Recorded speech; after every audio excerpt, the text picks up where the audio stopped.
Hello, everyone. This is Nayiri from Low-Carb and Fasting.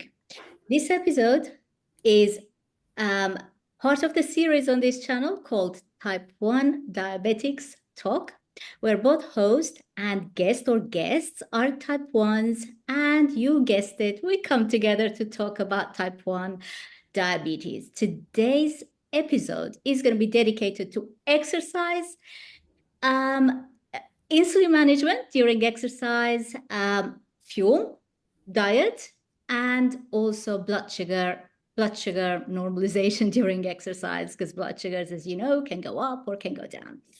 Um, what a treat. What a treat for today's episode. I have not one, but four esteemed athletes representing different domains of athletic training. They will briefly introduce themselves to you and we'll get on with all the questions that some of you have sent me previously. So let's start off with Natalia Roman Lopez. Welcome to Low Carb and Fasting, Natalia. Can you tell us about yourself and your background? Sure. Hi, Nayiri. Nice to be with you. As you can see, I'm in nighttime mode, um, and yeah, but super happy to be here and see some of the friends we've been writing for years. And Jon almost met once, but not quite. And yeah, I'm happy to share the experience I've made with managing type 1 diabetes over the last almost 6 years. So I'm going to have my sixth anniversary very soon.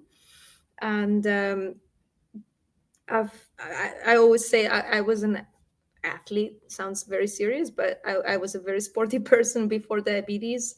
And if anything, it has only increased. And over the last, so the kind of the first year, I was more or less on the traditional management of type 1, and then discovered the world of low carb. And I haven't looked back. So it's been now 5 years of low carb. And my sports have one common playground, which is the mountains. So I'm based in the Swiss Alps, and I'm typically either skiing. So how you say that? We say ski touring here. It's backcountry skiing, um, and then in summer I do a lot of long distance mountain running, a bit of racing, and but I just like the adventure and the discovery part of it. So the longer the day, the better. And yeah, and I mean diabetes just it comes along, but it doesn't really um, stop me, I would say. I love how you put it, Natalia, that your playground is the mountains, the snowy mountains, I have to say, because every time I see pictures or reels that you post online, there's always snow there. So, At the moment, yes, and I hope it lasts. um, who'd like to go next? Jon? Yeah, of course. So as Natalia said, we almost met. We were supposed to do the 05-100 event together with Ian Lake, doctor and GP, who has type 1 himself. Yeah, COVID put an end to our ambitions to all get together internationally in one place. But I've had a lot of conversation with Natalia, as she said, in the run up to that event and since then, and we've learned an awful lot from each other. I'm 12 years with type 1, and for the last 6 years been managing that with a real food, low carb or very low carb dietary approach. Very happy with my blood sugar and insulin management. And I try to help others. And again, with Ian Lake, we run some type 1 retreats and type 1 one-day events. I have an ambition to create a type 1 8-week program similar to what we do within the PHC, Public Health Collaboration, where we offer a course which is referred by GPs and it's for type 2 and pre-diabetes. And that's been enormously successful. We all trained to become recognized health coaches under in the eyes of the NHS, so that surgeries and GPs up and down the United Kingdom feel, confident to refer their patients to us. And the program we follow is very similar to Expert Health's courses. And yeah, really loving that, really loving spreading the word of low carb in all forms of diabetes. And when I get together with Ian, I major on the exercise element. We all bring a different angle to those events to help type ones, across all pillars of health. Jon, you didn't mention that you're representing the cycling domain today, right? You Representing what, long sorry? long distance cycling. Yeah, yeah. So I've done That's what some you do. crazy events. I've only ever represented my club. I've never, competed at national level or international. I describe myself as a good club level athlete, and cycling's what I've done most of. Yeah, so I've done a few sort of longer, crazier events like John O'Groats to Land's End, the full length of the UK, and the national 24-hour championships. So that's at the longest end. But my favorite events are more like a 25-mile or 1 hour time trial. Um, I used to do road racing in bunches in pelotons, but yeah, at this age, I think the risk versus the reward is not quite there anymore. But it's exhilarating, and yeah, I I guess one of the things that I really want to get across is that I haven't found anything that I can't do with type 1 diabetes that I used to do, whether it's that crazy kind of event where you're cycling non-stop for 24 hours, or whether it's, just doing something a bit more normal, like lifting a really heavy weight. Yeah, I haven't found anything that I've been unable to do and manage my insulin and glucose very well. Thank you for that insight, Paul, and then we'll come to Kory. Okay. Basically, I've kind of lived a pretty healthy athletic life for most of my adult life. I've been a professional beach volleyball player for the last, God, I don't even know how long, but I'm about to enter my 35th season, so it's been a while. My type 1 came on when I was 44 years old, and it was following a shoulder surgery. Basically, I had the surgery and I had had three previous surgeries before that. Everything worked out great. I rehabbed great, got back into playing well ahead of the protocol and the time frame. But after the right shoulder surgery, I knew something was wrong right in the recovery room. I had never been in that kind of pain post-surgery, and it just was not a good rehab. And like all good athletes, you just ignore the pain, you push through it, and you get back to competing at your sport. In my case, I was making a living at my sport, so I needed to get back as soon as I could. But about 3 months post surgery, that's when, looking back on it now, I became symptomatic with all of the typical type 1 symptoms: thirsty, peeing all the time, little by little losing all the weight. In 2 years post surgery, I was down to about 109 pounds soaking wet, and none of the doctors I was seeing were equating anything to type 1. I was diagnosed with everything under the sun, from benign positional vertigo to having parasites to you name it. I was diagnosed with it except for diabetes of any sort. Um, at that 2 year mark, they finally did a blood sugar test on me, and I was 495 fasted and an A1C of 14.4. Oh, Oh my goodness. So I was incorrectly diagnosed, misdiagnosed, if you will, with having type 2. oh. Now, everything that I knew about type 2 I didn't fit with what I thought was type 2. I was an athlete all my life. I was never sedentary. I didn't eat that bad of a diet. Did I have sweets and all that stuff? Yeah, but not crazily because I had to fit my diet into my athletics. So I didn't fit with what I thought was type 2, but the endocrinologist, or at the time it was my PCP. My PCP knows better. He's got the degree, so let me just listen to him. So he was just saying, try to limit the carbohydrates, try to get out and work out, try to get your exercises in. And I'm like, I'm an athlete. Exercise is not new to me, okay? But I didn't have the energy I once did because I had lost so much weight. I had lost so much muscle mass that to walk up a hill was just tiring me out. And after 3 months of doing everything that he was saying, they finally referred me to an endocrinologist because I wasn't improving at all. I walked into the endocrinologist's office.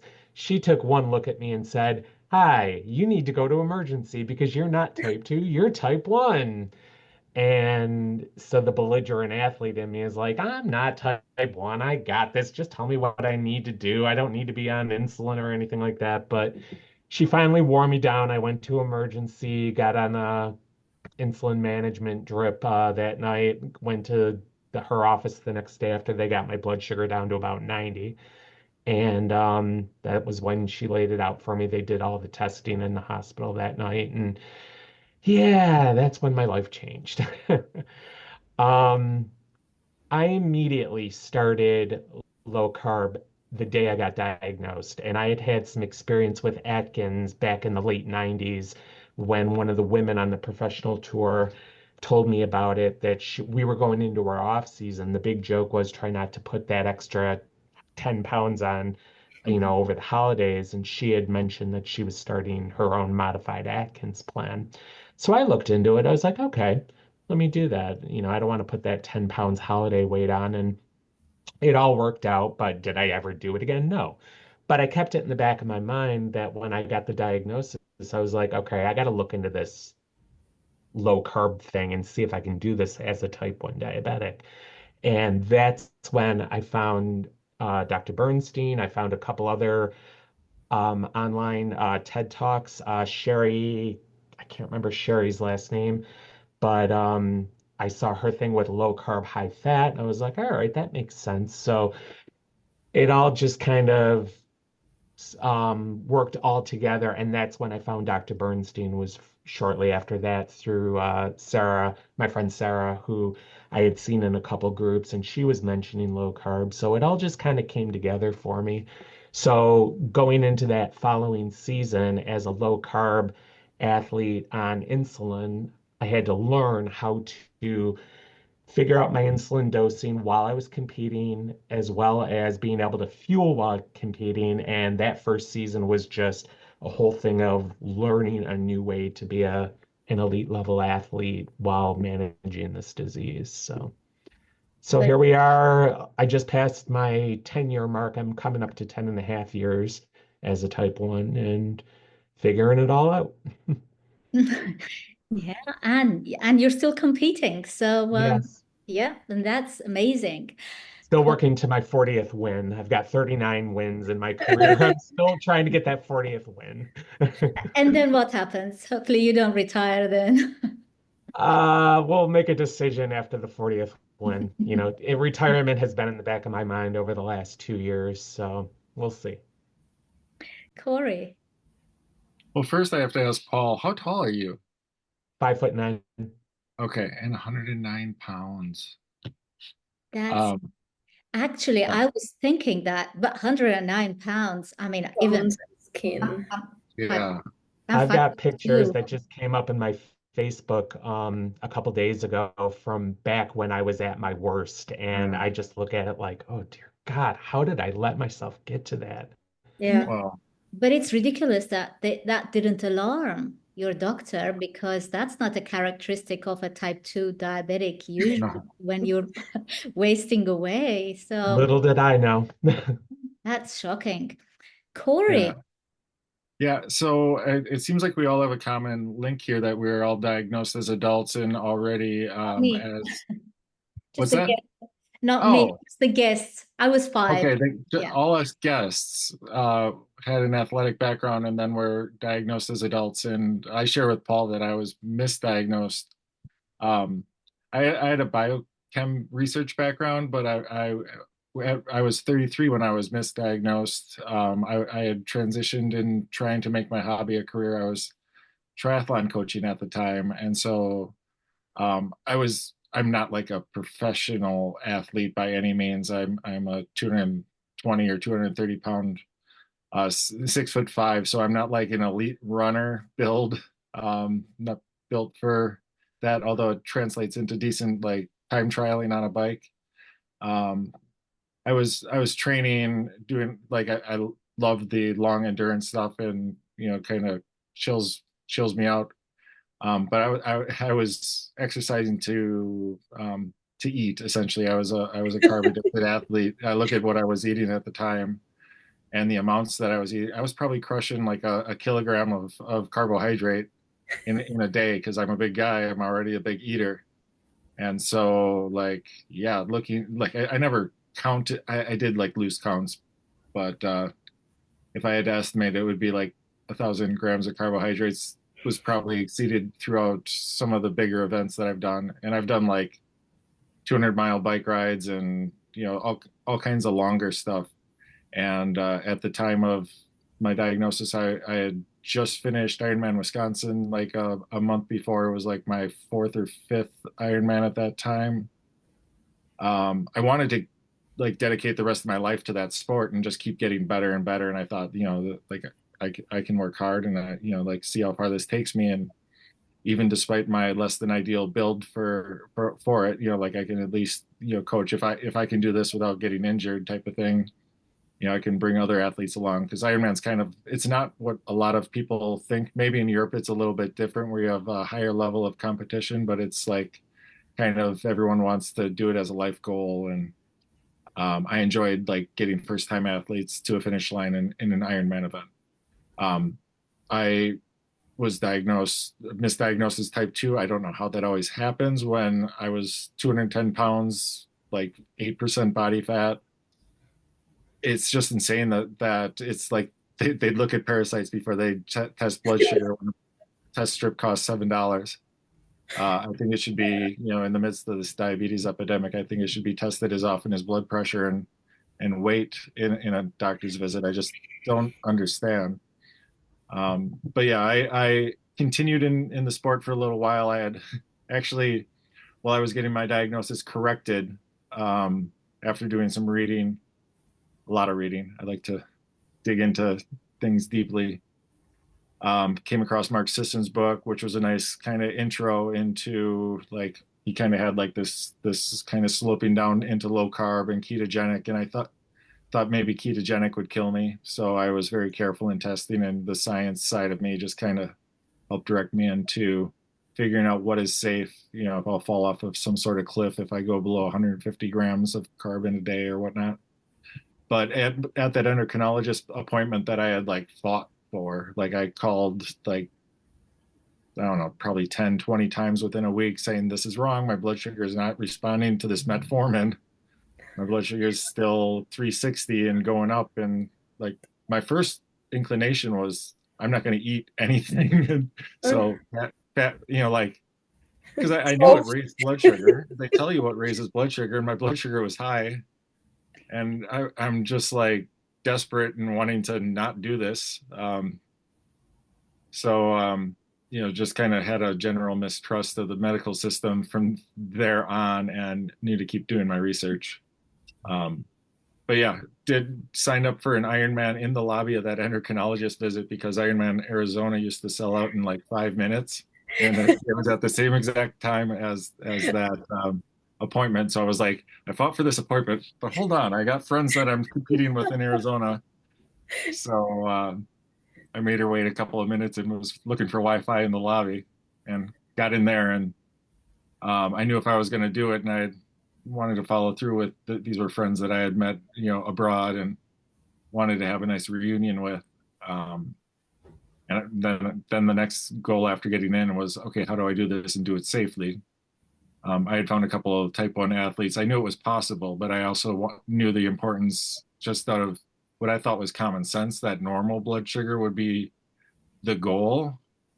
So I wanted to figure out how then to do that. I was diagnosed in November. So from there, the clock started ticking. I had to be able to like lead bike workouts out in the remote regions of Wisconsin on the bike where you don't have like many resources. And so I'm supposed to be leading athletes and not be like passing out on a bike. So I wanted to do it as safely as possible and kind of dove in from there and did a lot of research and reading on how to fuel, how to use the insulin to keep me safe. And I will admit that like that long steady state aerobic work that I was doing at the time is actually, like it's really hard. Yeah, like I won't say an Ironman is easy, but it's probably the easiest steady state thing to, manage blood sugar.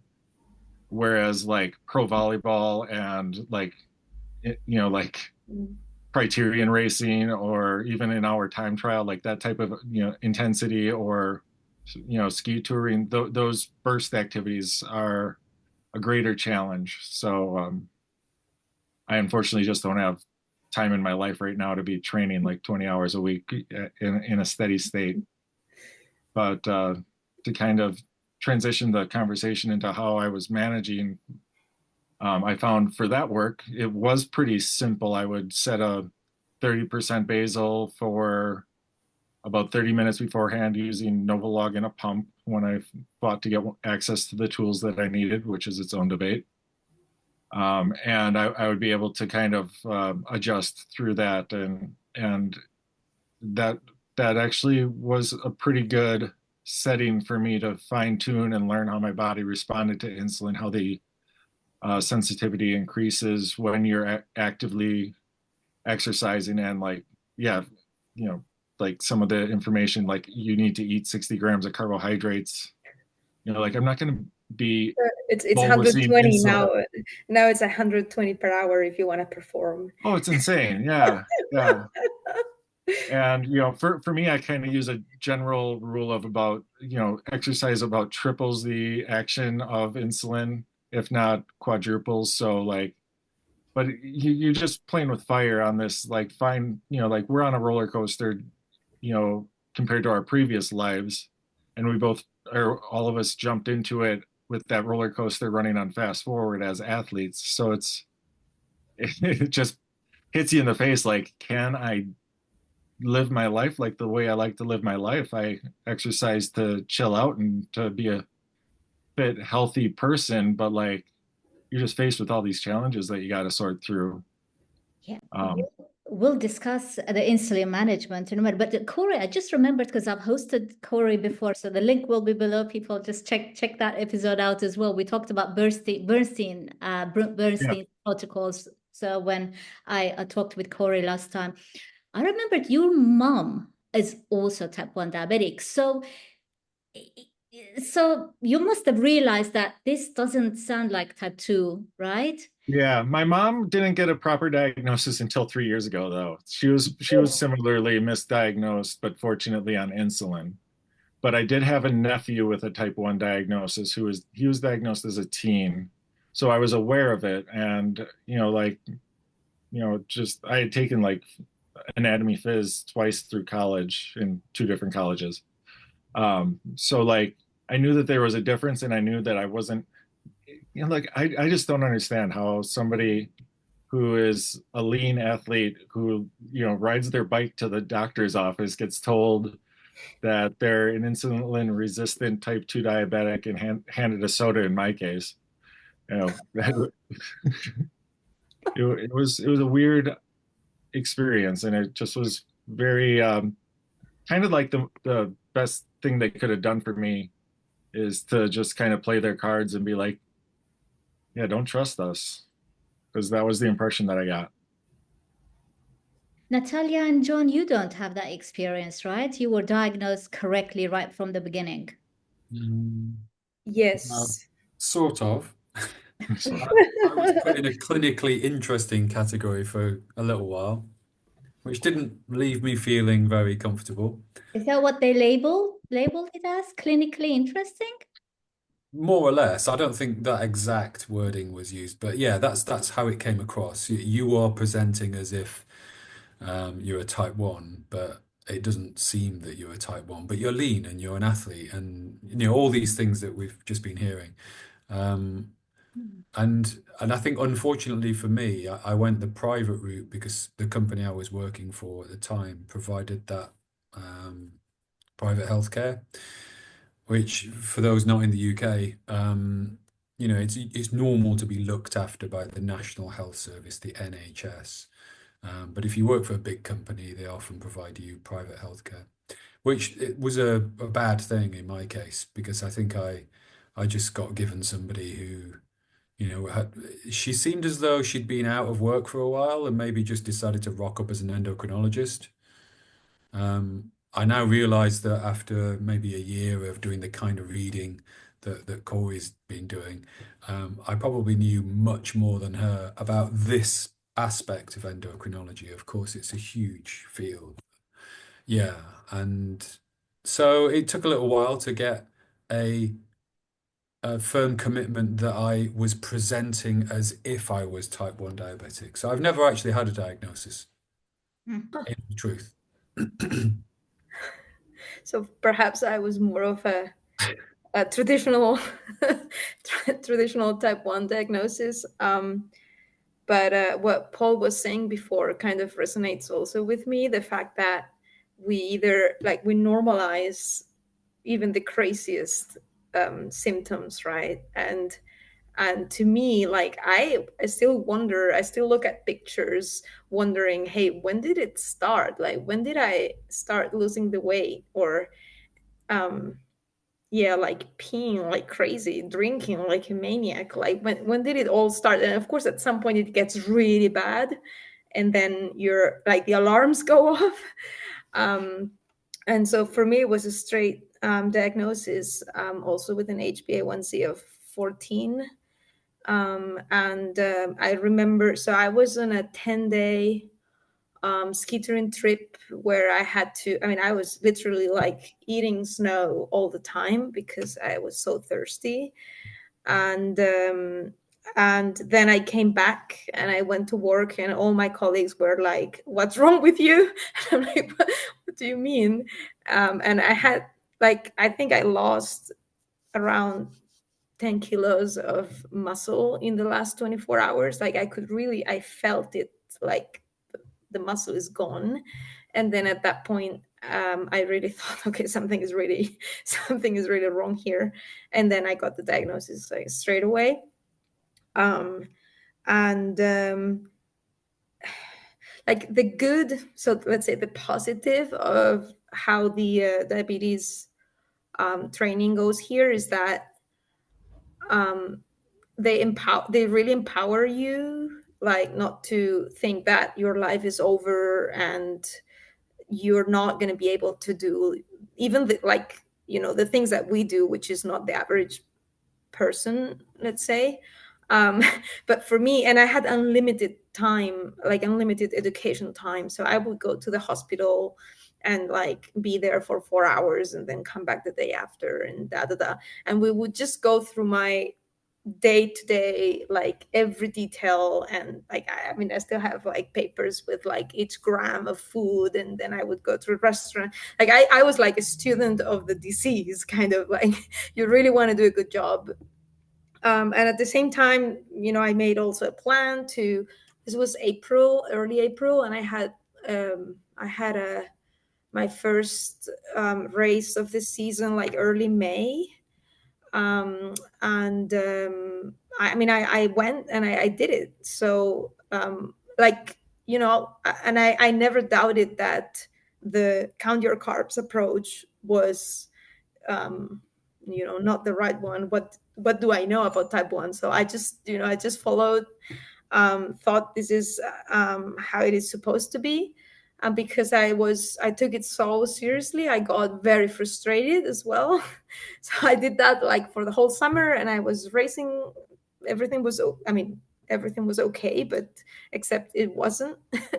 And at some point when you're really thinking like, hey, I'm trying my freaking best, and like, well, is this really my life? Like, is this really, like, is this the best I can aspire? Like, what a shit.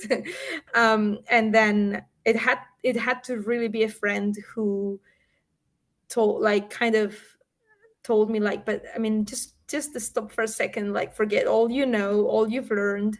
What seems to be the problem? Like, you cannot manage. I mean, you need your insulin to manage glucose, and then what influences the glucose, and then, well, of course, carbohydrates comes up. And yeah, I mean, it was like a aha moment for me. And then I just got all the help in the world from the online community, which is because I was faced with a lot of resistance from my medical team at the beginning. Now I managed to. I have kept my doctor, and she's now on board, but it took a while. Yeah. So it didn't take long for you to actually discover low carb and start low carb, and same for Paul, and I think for you as well, Kory, right? You didn't. Well, it didn't take me long to find a low carb approach, but to know, I mean, from where I came from, a standard diet would have been a low carb approach. So for me to like, I was very insulin sensitive when I started with it. So like 1 unit of Novolog would drop me like 80 points. Now it's more What? close. I think I was just like hypersensitized for whatever. Yeah, and I'm a huge guy, so I'm like looking for juvenile pens and like asking them how to dilute. Can I dilute this, and just getting stonewalled and trying to look for the formula and how to make my own diluting media, and like because I have a science background, I'm like, I know you can dilute this. I just like, I know there's U40 in Europe, or so I've come across. And I was just being stonewalled for a pump. They wanted me on that for a year on MDI for a year before they would allow me to have a pump. And I just don't work that way on being allowed things. I'm give it to. I signed up for a race. But so in 1 unit would cover 40 grams of carbohydrates. And so like for my initial options were, okay, I'm going to eat about 40 grams of carbohydrates at each meal so I can take 1 unit of insulin, like the smallest dose I could give myself, and then kind of work from there. So, and that was a nice way to kind of, to go from where I was to then a very low carb approach, and not knowing really how to cook and do all these things. Like you have to learn, like the food is a huge side, and knowing how to prepare the food and what's in the food, because I wasn't preparing my own. I was eating fairly clean with a excess of garbage to fill in the appetite requirements. Like I ate, well, I guess I ate everything at that level. But yeah, so I kind of went down to 120, and I was playing around with, I had then that next March, so about 4 months later, I come across the name Keith Runyon. Dr. Runyon had written a blog about doing an Ironman on a ketogenic diet, and I exchanged a few emails with him, and he, gave me great confidence. At that point, I had come across like Volek and Finney's books, Art and Science of Low Carb Performance, and those were really enlightening. And I think it's even in there where they kind of explain metabolic efficiency and how your body's adapting to use oxygen more efficiently as you're burning fat for fuel. And those are all things that connected with me, as an aerobic athlete at the time, using oxygen more efficiently. You can test it on like one of those gas mask bike time trial type of things, or you could just swim the same pace you were and see how out of breath like, are you breathing every 2 strokes or every 5? And so I noticed that those changes were occurring in me. And in the blood sugar, like everything's dynamic, so your body's adapting to just being diabetic, then you're adapting to being a low carb diabetic, and progressing, like I may have had a little bit of a honeymoon, just looking at what like my basal rates were then versus now. But you know, I pretty much fallen off a cliff as far as insulin capacity. So like, I'm just, it's just so much different as far as how you're looking at, like I already looked at food as fuel. Like I got that idea, but like not to the element that we do now, not like, Now it's a superpower. yeah, yeah. And so, but my initial reaction was, okay, I want to use as little insulin as possible. Now I'm less concerned about that now that I have an idea that like a man my size using 24 units of like a basal insulin and 10 units of mealtime insulin, that's about what I use now. That seems to be in line with what a non-diabetic person uses, and the fact that we're injecting it from the surface versus producing it, in our pancreas. I'm plenty happy with that. I'm not afraid of insulin. Now I've just kind of transitioned as I've, life transitions. Like I'm no longer that ultra endurance athlete, but my life is still athletic. Like now I am more into strength training now, which has its own challenges. But instead of adjusting insulin to my workouts, I'm more comfortable with adding in some carbohydrate to balance as I'm needed. Because we've talked previously on when you interviewed me before on kind of Bernstein's methods, and the way he describes managing exercise is to just use like a liquid glucose solution to add in. And for like when I'm getting an hour long workout, I'm squeezing it in when I can. I have 3 young kids. I have a busy job that's not always predictable. I can't just like, okay, I'm going to work out in 40 minutes, but then, I'm battling the kids for 40 minutes to get into car seats or whatever it is. And, I don't have total control of my timing. So I'm just more comfortable with keeping my basal where it is. And then, building my workout in ways in which, because exercise can increase your blood sugar if you're strength training. It can lower your blood sugar if you're doing a lower intensity exercise. And there's all these subtleties that we've probably all figured out, different tools that we use to kind of balance. Like I still do some sprint work, but I'll usually do it at an end of a workout because that seems to just work much better for me. I don't know, like I have theories for why that is, but like I'm not doing lab research to prove it. I do think that insulin volume per kilo of body weight is an important thing to keep track on. And I don't think there's an endocrinologist out there who would ever guide you to do that. But if you read Ben Bickman's thesis that hyperinsulinemia and insulin resistance, two sides of the same coin, and are at the nexus of almost all chronic disease, 70% of chronic disease, 80%. So insulin optimization to me is what everybody should be doing, but nobody else is measuring insulin. We are, because we're injecting it, so we know how much we're using. So it's possible for us to calculate our insulin use per kilo.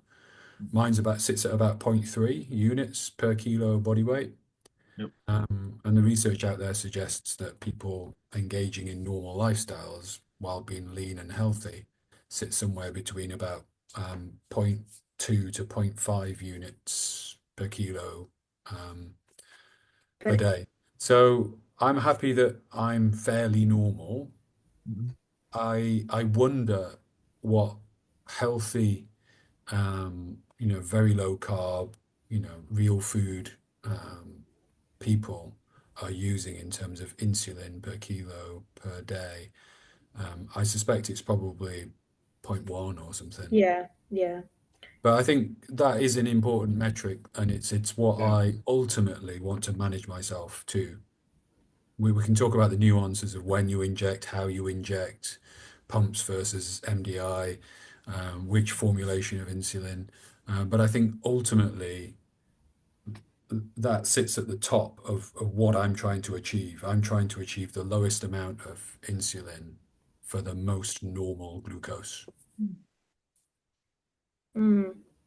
I think in my case, glucose control still comes on top. Otherwise, I might get like too obsessed when I see that sometimes I need a lot of insulin to correct, or like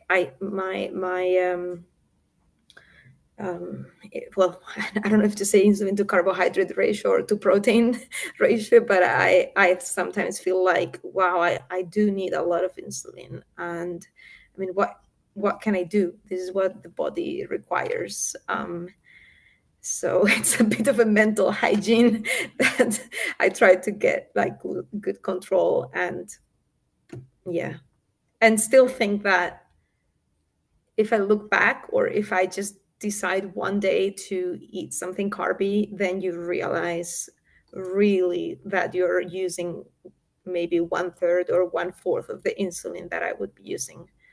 And that's before even speaking about control. So I think it cannot be compared when I meet some other type 1s with like, I don't know, an average glucose of 160. And we realize that maybe I'm using 30 units and they are using 40 units, but then it's not a comparison that is actually fair. Yeah. Yeah, that's a good point, because it also depends on where you set your range to, right? I mean, what is normal blood glucose for you, right? It's Yeah, not I just just had about, one thing to add to John's question there, because so in my job now, I have a lot of time to listen to podcasts, and I just stumbled across the Peter Attia episode where he interviewed Ralph DeFranzio, who he approaches diabetes management in a very medical manner, and it's a lot This of was a couple of weeks ago. Yeah, a couple of weeks Yeah, ago, and very he did interesting. mention Yeah. what the level of what insulin level, how many units a non-diabetic is producing, and he put it in that like 30 to 40 unit range. So Yeah. it only took me 12 years to find somebody to say that, because it's not something like everyone, we're looking at blood sugar and nobody's looking at insulin other than us. So we're kind of interesting insulin knockouts to be studied, but a lot of us are just having chaotic blood sugar results, so it's not a good population. But now, like, I assume all of us are kind of in that normal blood sugar, like A1, like my A1C is usually about 5.0. I lean, healthy, 10% body fat maybe right now. A well-controlled type 1 is, kind of gives you some insight into what that insulin physiology is. But until we're actually measuring insulin like we are with glucose, you're just at best lucky to get a fasting measure. who's using a pump? I am. You're using a pump. Natalia, I think you go on and off a pump? No, I've never tried it. I do a combination of all sorts of insulins. So I'm a very sad Levemir user, because Levemir is going to be discontinued, and that's a tragedy. So yeah. Don't lose your hope yet. Well, I don't lose my hope, but I'm stocking up my fridge. Insulin worth like 3 or 4 years. Yeah. So what I do, I love Levemir because I can split it, and I feel like I still have the flexibility of like pre-exercise and post-exercise. So typically I can reduce a bit more in the evening post. And then, I mean, I'm mostly eating protein and fat. And so I'm using regular insulin for that. And the carbs from the veggies, usually I cover them with Novorapid. And then I have like even a faster acting when I need a correction. Which Yeah. one is your faster acting? I Faster than never I Novocaine? call it kiwi, but that's not the right name. Wait, this one. Lium. Noom Job. Volume Jet. Boom, Jeff. Yeah, yeah. Right. So I like it. I like it a lot. you're walking around with 4 different pens on the mountains. Do you take them with you on the mountains? Are they somewhere No. in your pocket? No? It depends. Like if it's just a day thing, then I just take the glucometer and the the fast, ultra rapid, for corrections. Because like it's not that I'm gonna get hungry or I'm gonna find a burger place and eat some patties. So like, I just have it with me. And the glucometer, I find it also very important because sensors do fail. And I also correct at values that it can be dangerous to correct if it's not, if it's like 20 points off, then I wouldn't, I wouldn't inject. So I usually prick my finger before doing this type of corrections. Yeah. Jon, you're on multiple daily injections. So what insulin are you using? NovaRapid and Tresiba. Tresiba. Yeah, So it works well for me. I'm not minded towards going for a pump or closed loop or any of that. So I think I would disappear into it and just go a bit too deep probably and try programming my own Python-based loop. Anyway, and I think having something permanently attached to me, I don't like doing that. I don't really want to do it. I know it works for other people, but multiple daily injections work for me. I've had this conversation with a specialist hospital team. There's about 17 of them in the room. In the UK, tech is being trumpeted as the savior for type 1 diabetes. That's where it's at. If we can get everybody on a pump, then it's like people won't have diabetes anymore. But what a load of bullshit, because we know that that's going to lead to, in millimoles per mole, the UK units maybe 2 or 3 reduction, whereas going from a very high carb diet to a very low carb diet will drop 10, 15, 20 millimoles off your HbA1c. So for me, it's an optimization and it's a lifestyle thing. It just fits with what you're doing, or it helps you manage your, in like Kory's case, I don't know if you're using that kind of technology, but maybe it really helps doing a long triathlon, that kind of thing. But I really feel strongly that it's maybe 1/10 of the solution.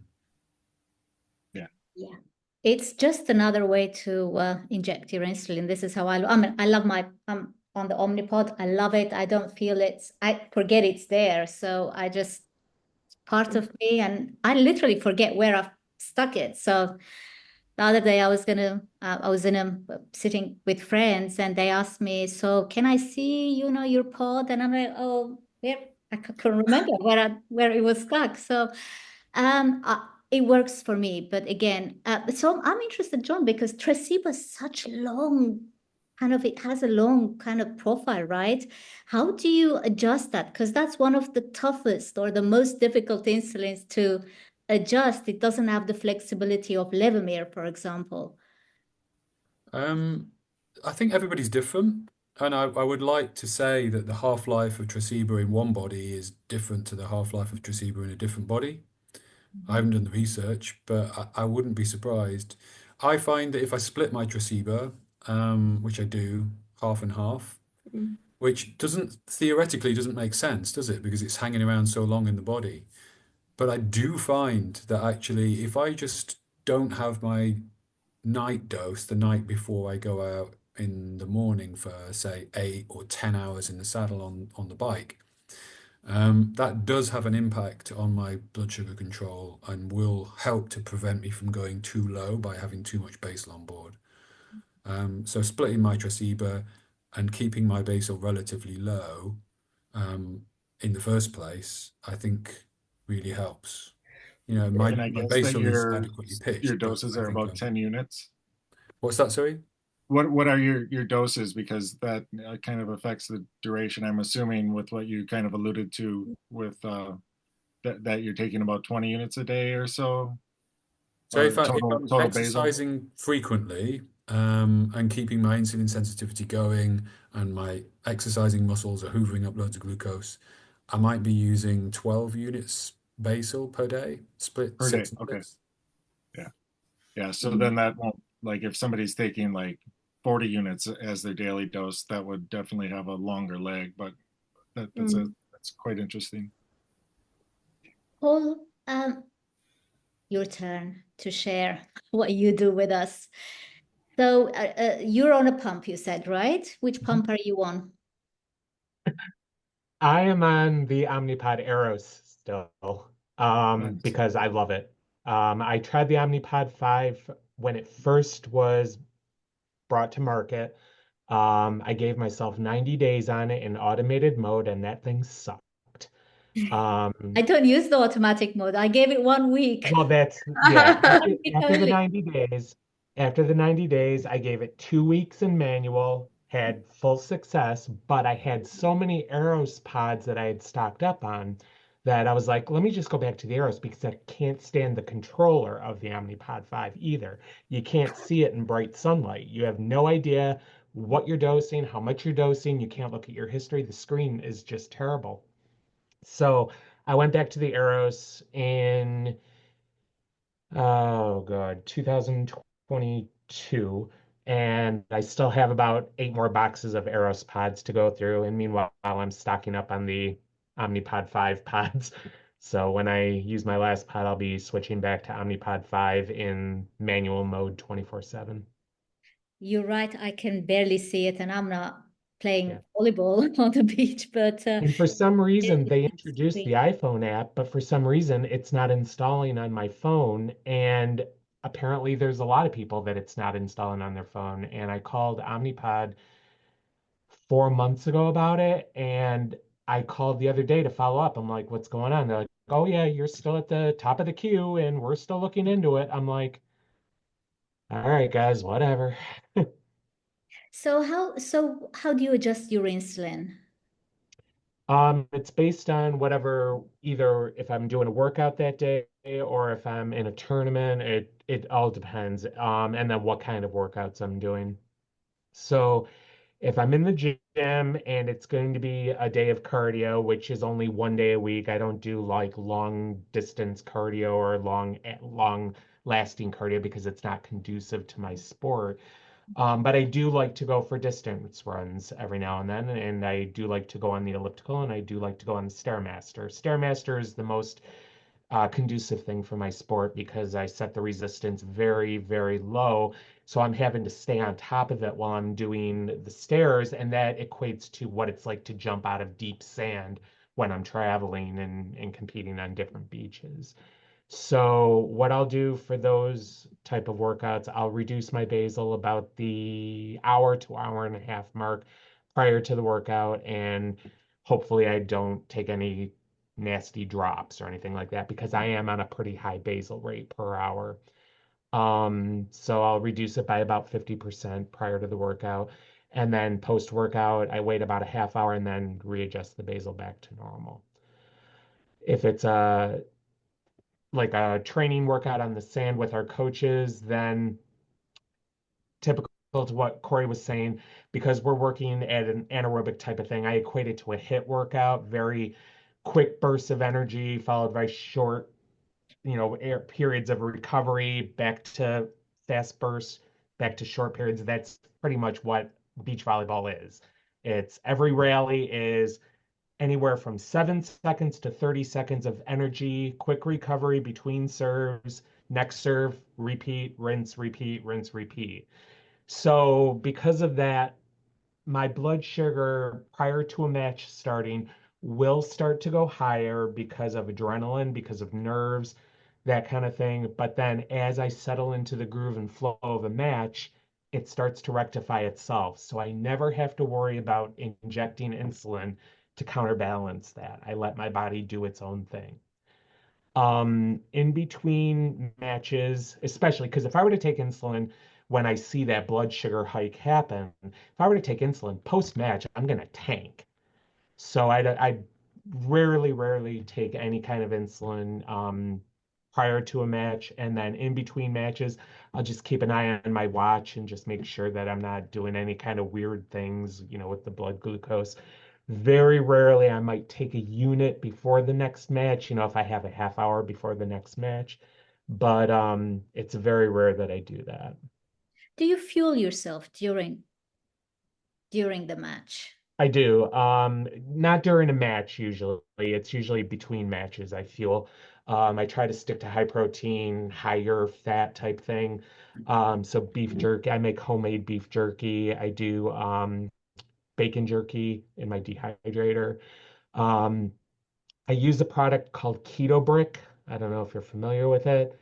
It was made by a guy named Robert. I can't think of Robert's last name. Sykes. It's a low carb brick that is 1,000 calories and anywhere from 3 to 8 grams of carbs for the entire brick. So 1,000 calories for 8 grams of carbs at the most. It's a pretty dense brick and it's got some really good flavors. And I'll just gnaw on that over a day, over a tournament. If I get through half of it, that's a lot kind of thing. But I really stick with things I bring with me, cheese, bacon jerky, beef jerky, that kind of thing. So, and as long as you know, as long as the matches are keep going on, like I won't do that and then not, be done, like fueling is back to your question. I fuel during the day between matches, but at the end of a tournament, either I won or I finished in the semis and there's no more. That's when I start keeping a closer eye on my glucose because I want to make sure that any residual fuel in me isn't gonna, the protein hike isn't going to, jack the blood sugars up a little bit. So, but yeah, and then electrolytes, of course. Electrolytes, right? They're important for you. Oh, for sure. Yeah. So let's talk about, because you mentioned, Natalia, so you mentioned how the sensor fails, obviously, in cold temperatures. Do you ever experience that, Paul, with the warmer temperatures if you're playing beach volleyball? The only time I've gotten weird readings is going into a hot shower. I've never noticed anything with in the sun. And there was a discussion in Grit about that not too long ago. And I've never gotten any weird false highs or anything like that being in the sun for, 8, 9, 10 hours a day. So and it was only in the beginning of me using the Dexcom G5s that I ever noticed the hot shower. It's like all of a sudden I heard my receiver going off and I was like, what is going on? And I was like, oh my God, how did I get to 175? I was just to like at 83 kind of thing. And then what I noticed was 10 minutes post shower, heavy drop. And I was like, okay, that's weird. What's that all about? So I went into the grit group. I'm like, what's this whole thing about hot showers and, these false highs? And like 50 people came back at me with a reply. I was like, oh, okay. I didn't not know about this. So They all do that, Libre. So yeah, I'll alternate between the two depending on what supply I have. So I use the Freestyle Libre as well. So that Libre does that too. So it's affected by hot showers. right. Is all of you wearing CGMs?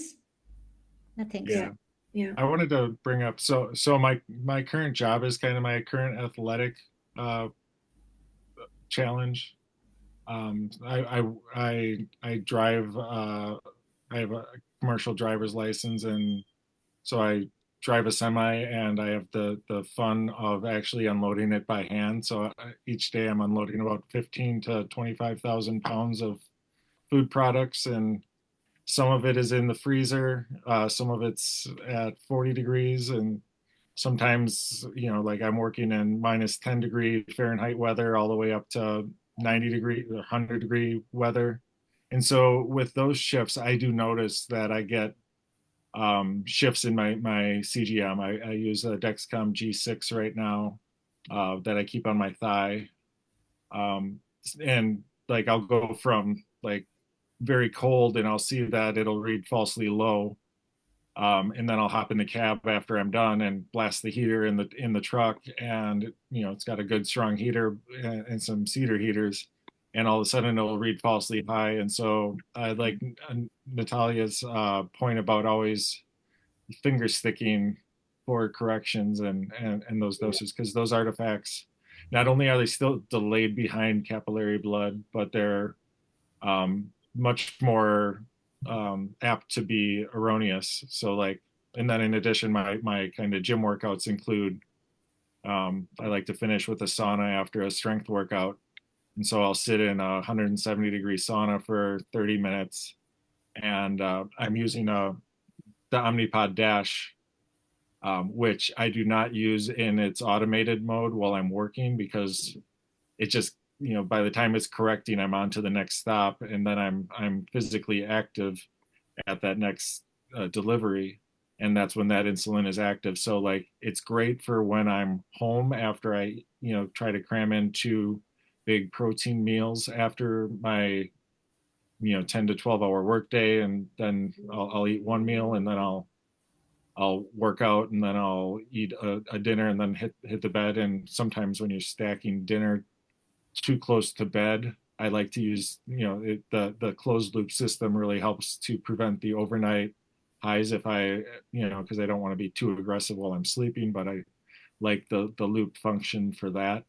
But then I go pretty much use a flat basal throughout my workday, just because I trust that more, and I can kind of just feed it in glucose. Like if I have, there's a big difference. Like, and I can't automate each day, because like there's a different amount at each stop each time.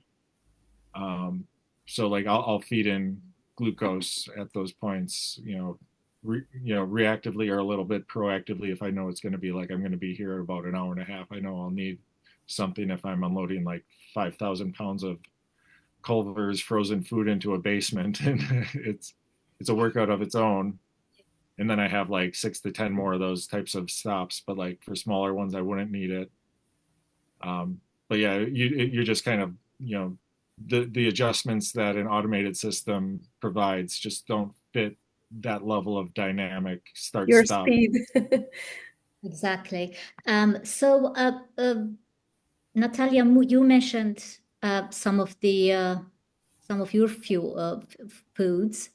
So what sorts of things do you eat? You mentioned high protein. Mm-hmm. What are your favorite foods? So I try to start my day with some scrambled eggs. Maybe so a couple of eggs and maybe a little bit of cheese, and I make my own keto bread. And yeah, we just tend to put a lot of butter on things. In the end, you have to get the calories from somewhere. But then like I can go on a 7 hours run or ski tour, and maybe of course I take glucose with me just in case, but quite often it comes back home and I haven't touched it.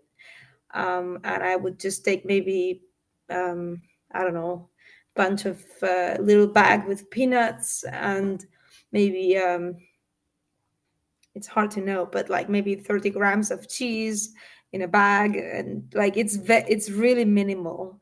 And I just have a big steak um, when I'm back home, and veggies, and also if I do more sports, then I also eat a lot of Greek yogurt. Um, yeah, it's really simple. Yeah. Jon, I know you like dark chocolate. Yeah, I do. I think for fueling exercise, I don't specifically fuel exercise.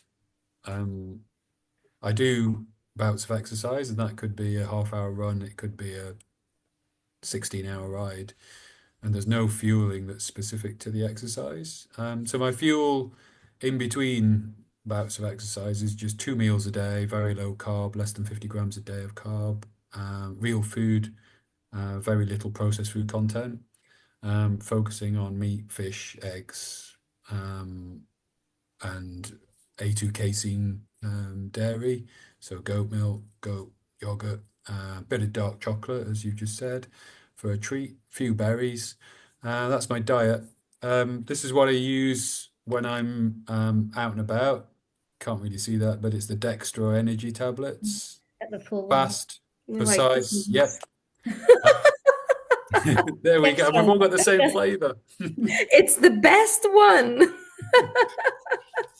So, and like Natalia said, it's typical that I'll take them with me on a ride and not have to use any. But if I do have to use any, I'll put one in, wait 20, maybe 30 minutes, maybe put another one in. If I feel like I'm suddenly crashing low and I've got my insulin management not quite right, or my mates rang me up that morning, I didn't adjust my basal the night before, and I also put it in this morning just before the ride. Then, on a long ride, I will crash low and I might be putting 2 dextrose tablets in, 20 minutes later, 2 more. That can happen. But yeah, I guess since we did the 0500, which for those that aren't aware of it, we ran for 5 days, a marathon a day roughly, and we didn't eat anything during that whole period. It taught me very clearly, how many calories of fat I've got access to on my relatively lean frame. And it's so big, it feels infinite.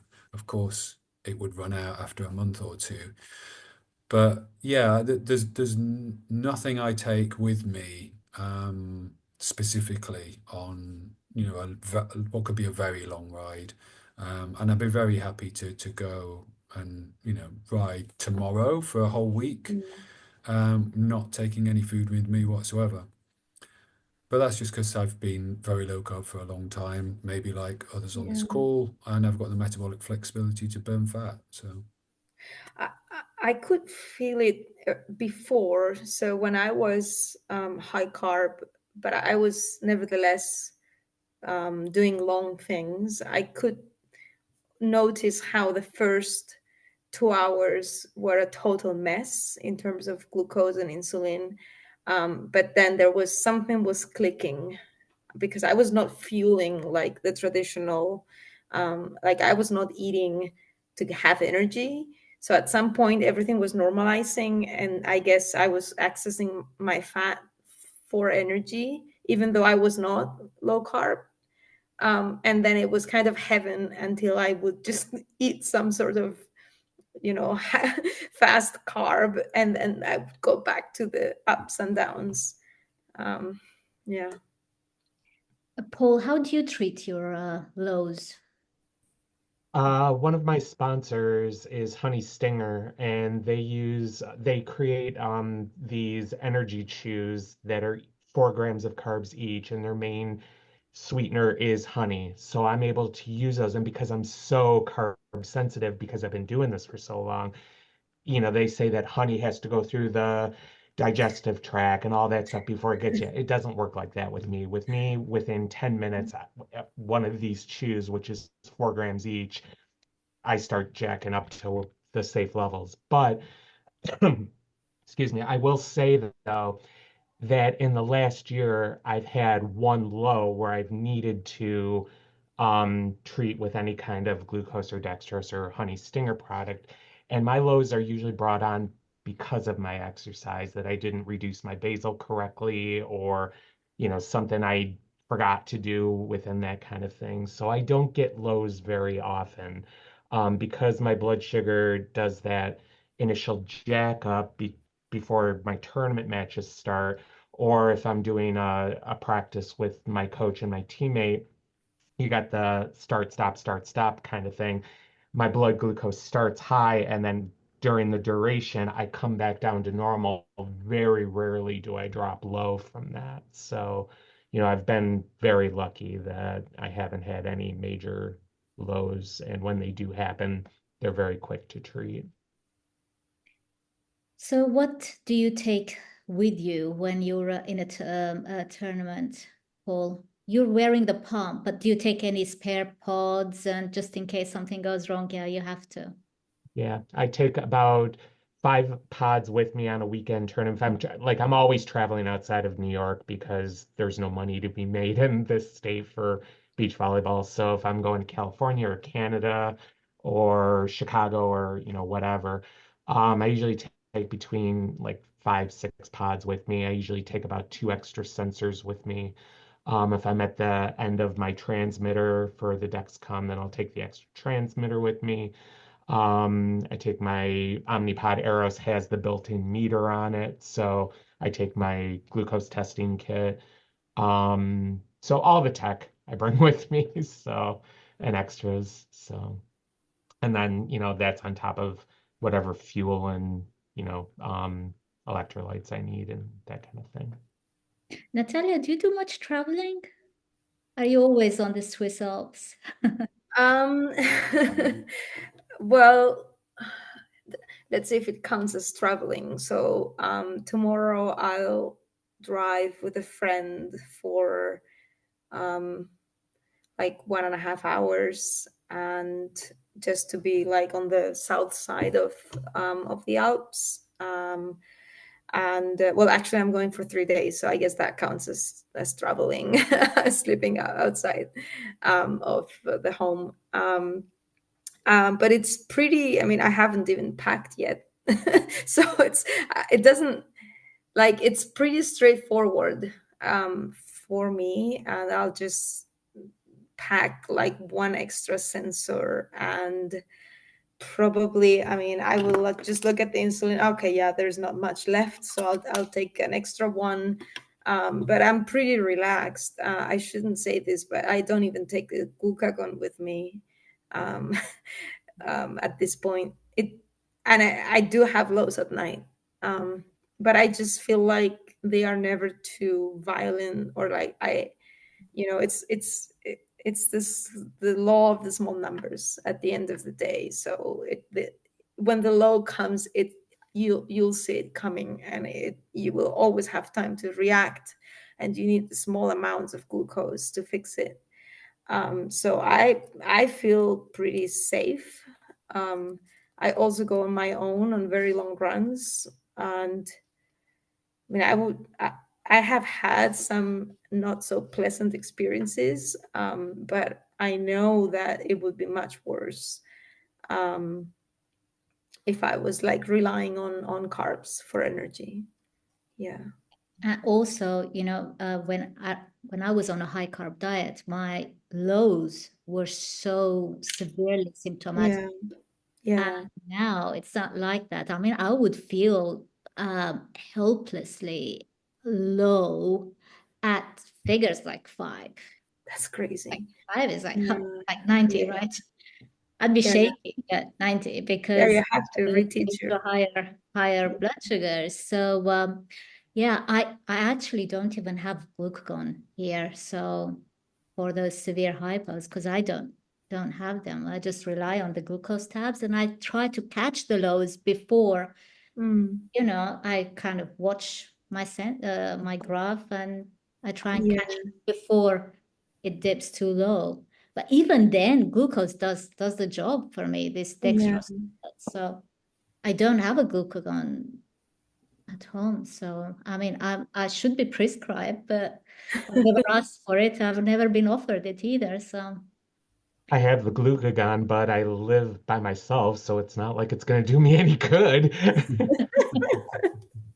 Yeah. So how about you, Kory?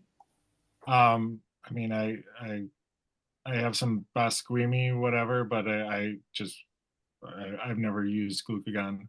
Yeah. In my 12 years, I've never had a low that I'm not able to treat on my own.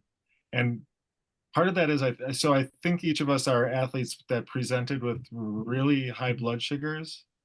But if you're an adapted endurance athlete, like I was doing, workouts almost daily in the 2 hour to, on weekends, 5 to 10 hours sometimes. You're going to be adapting to burn ketones even on a high carb diet when you're that. So I think that's part of my theory of what kept me out of DK and at diagnosis. Yep. Because I'm sure my blood sugar, like I was only at about 12% A1C when I was diagnosed, but I say only now. Um, but like adapting to then a ketogenic diet, I was like, oh wow, this feels good. Like it because it almost felt like that kind of calming effect of a 2 hour workout to me as like my normal brain state. So like one, I didn't have to exercise to feel good because I felt good just because of how I was fueling, like being kind of, I guess I would describe that I used to have some anxiety, or at least like, like, inability to focus at times. And it just seemed to kind of stabilize and help me in that regard. So I didn't need the ultra endurance running. Like if I didn't get in a run in a day, I used to be like, I wouldn't want to be around me. I wouldn't say I was like a jerk or anything, but it's what made me feel good. And now I just feel better being on a more metabolically stable diet. I also used to be hungry like 8 times a day or Yeah. more. And now, like I don't like my workday starts usually at about three in the morning, and I don't usually finish it until about 1 o'clock in the afternoon, and that's when I'm getting my first meal because I don't want to be active with extra insulin. And that's great because I don't get drowsy when I'm driving. I have much more stable blood sugar.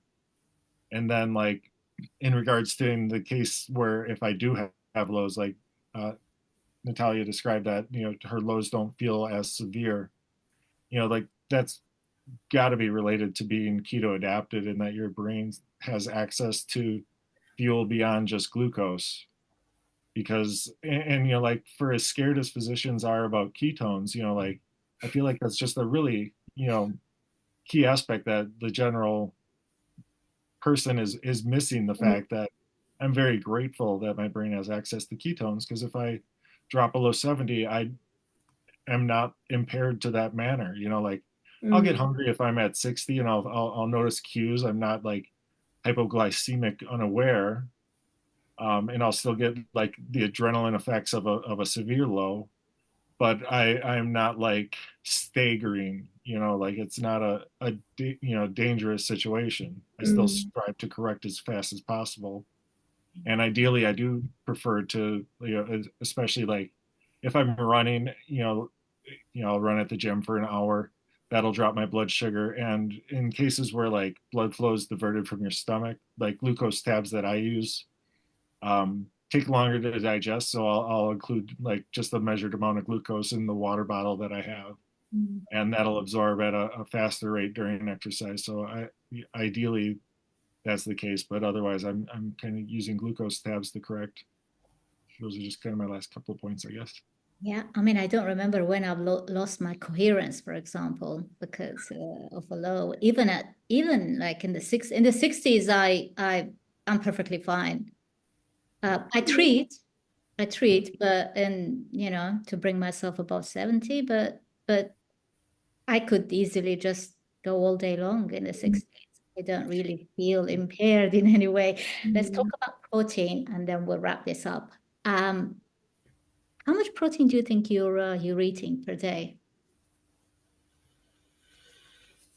I try to target 1.5 to 2 grams per kilo per day because I'm an exercising athlete. I know I need that for muscle maintenance and muscle building and all the other cellular repair functions, etc. So yeah, I'm about 80 to 85 kilos. So yeah, 160, 170 grams a day is my target.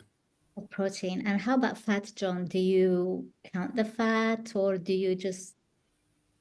No, the carb content is minimal to negligible, so I don't need to worry or count that. I just worry about my protein. I put that on the plate first. It should be first on the plate. and then I just eat fat to satiety. And if my weight's going up a bit, I'll trim back on the fat a bit. Kory, you do pretty Yeah, much. so I'm about maybe 100 to 105 kilograms, about just under 230 pounds. And I aim to like I would like to get 230 grams of protein is like my goal, but just with trying to fit that into 2 meals, I'm happy to get about 200. Um, and that's, like I mentioned, Finney and Volek on their what they recommend for athletes in art and science of performance, of low carb performance, which there's some criticism that like a ketogenic diet is protein restricted, but when you read their guidelines towards athletes, that's pretty much in line with it. And that's pretty well in line with like what Dr. Bernstein recommends. And then another nutrition resource that I found kind of about the same time that I found Type 1 Grid is I found Keto Gains. So all these kind of bodybuilder types, they're recommending a quite similar amount. So I'll get in maybe 20 to 30 grams of carbohydrates a day, sometimes 10, sometimes none. But usually I'm eating like a kind of an accessory of a vegetable along with my meal. And trying to eat mostly animal protein. I do include dairy, and I wish I had access to A2. It's coming in the States. I'm, trying to feed a whole family this way too, though. So it's like, then there's the affordability. Like with eggs right now, we go through like 10 dozen eggs between our family. Like my 4-year-old daughters will eat 6 for breakfast. It's just like, it was me. So now I'm leaning more on like Greek yogurt, and I'm making my own Greek yogurt because that's the more economic way to do it, and long ferment that burns through the glucose. And yeah, I don't measure the amount of fat, but yeah, I kind of use like the keto gains. Carbs are a limit, proteins a target, and fat's kind of a lever. I think that's a common sense way to look at it.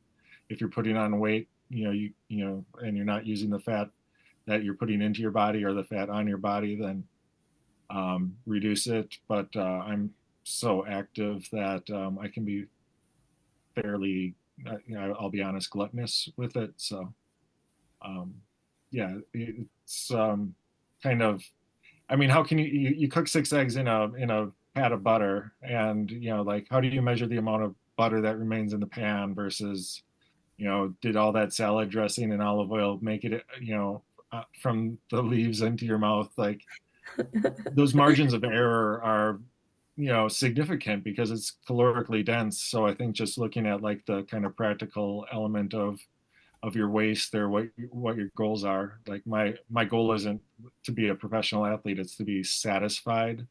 So like I can trust appetite at this point, going from somebody who was eating essentially nonstop to being like I'm satisfied.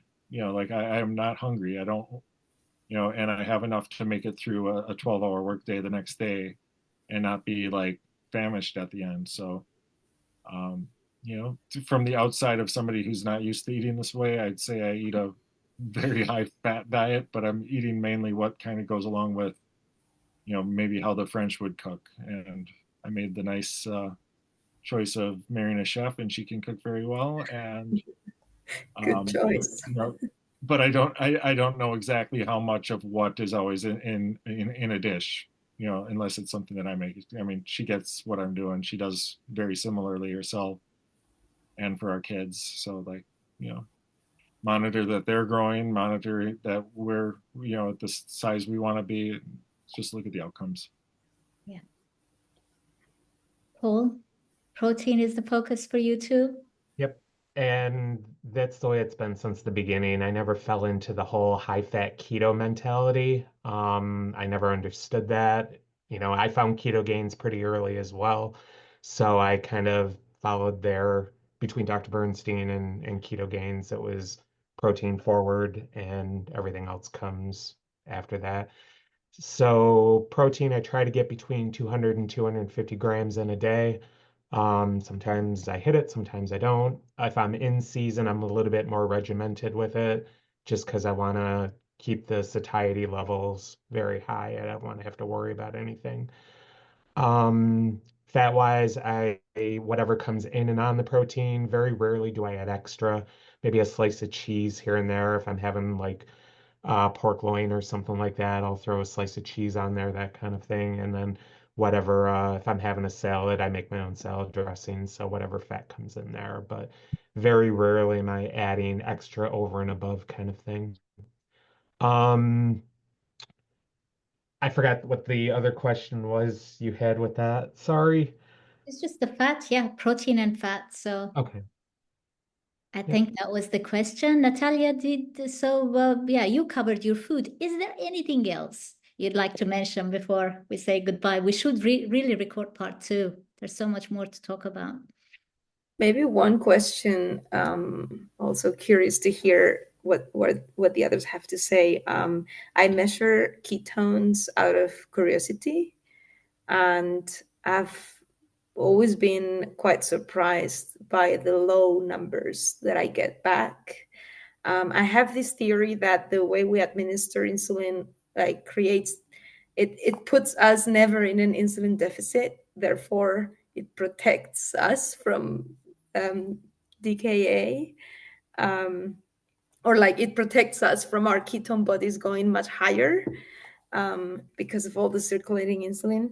But anyway, I've measured sometimes ketones that are in the 2 point something after like a 14 hours run, and probably because I'm severely dehydrated. But on a day to day, I wake up in the morning and I have ketones of like 0.3. And yeah, I mean, it's great to have the data because back in the day, like when I told my endocrinologist that I wanted to do this, it's one of the biggest fears. I don't know why they mix up keto with DKA, ketoacidosis. And I have the data. I mean, I have the Dexcom data to show that I'm not dying of hypoglycemia. I have the ketone meter data to show that I'm not in ketoacidosis. And we don't even speak about cholesterol, so who cares? so it's a healthy relationship. Yeah. I mean, that's quite typical. This is what I hear from all the type ones, a low carbohydrate diet, if they happen to measure their ketones. I know when I measure mine, might be 0.1. Yeah. Insignificant, even though I only have 2 meals a day. So I basically fast for good 18 to 20 hours, but it's not higher than that. But I also hear that people on carnivore diet, non-type ones, non-diabetic, people on carnivore also have ketones similar to ours. So any explanations to that, Kory? Well, when you're eating a lot of protein, you're not kind of in that um, catabolic state.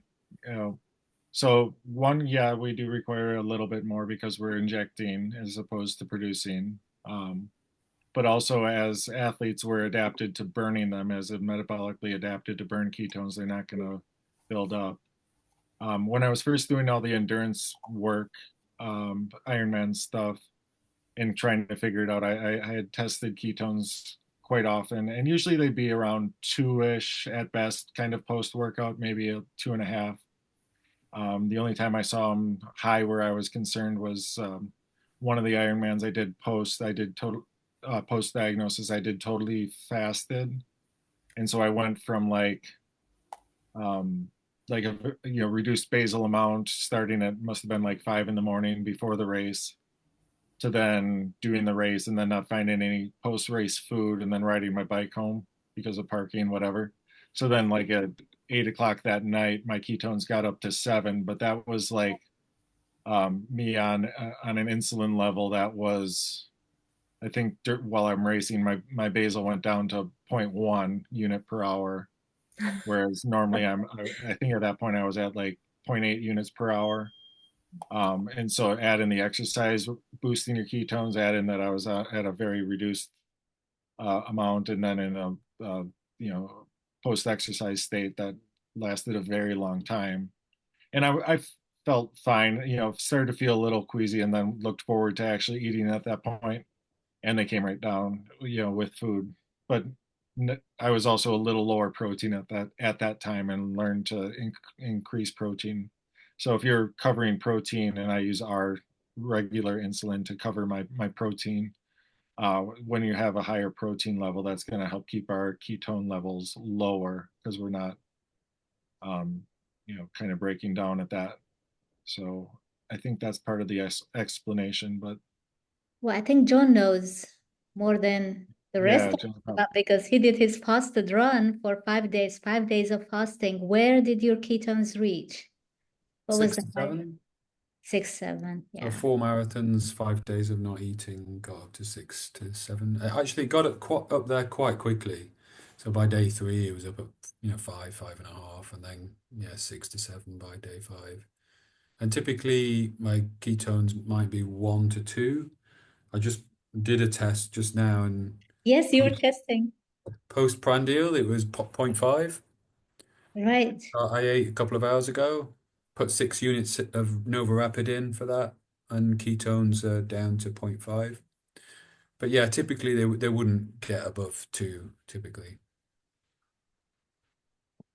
Right.